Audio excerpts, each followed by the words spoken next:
இப்போ மகா சிவராத்திரி.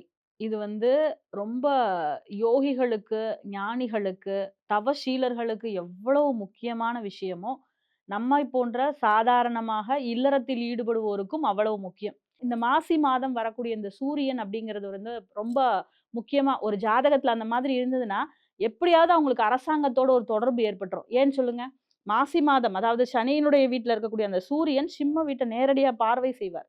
அப்ப அப்படி பார்க்கும்போது, அவர்களுக்கும் இந்த கவர்ன்மென்ட்க்கு உண்டான ரிலேஷன் அதாவது ஒரு கவர்ன்மென்ட் ஜாப்போ, இல்ல கவர்ன்மென்ட்ல இருக்கிற பெரிய ஆள்களோட தொடர்போ, இல்ல அவங்க ஃபேமிலில யாராவது ஒரு அரசியல்ல இருக்கக்கூடிய தொடர்பு, இந்த மாரி நெறைய விஷயங்கள அவங்களுக்கு குடுத்துருது.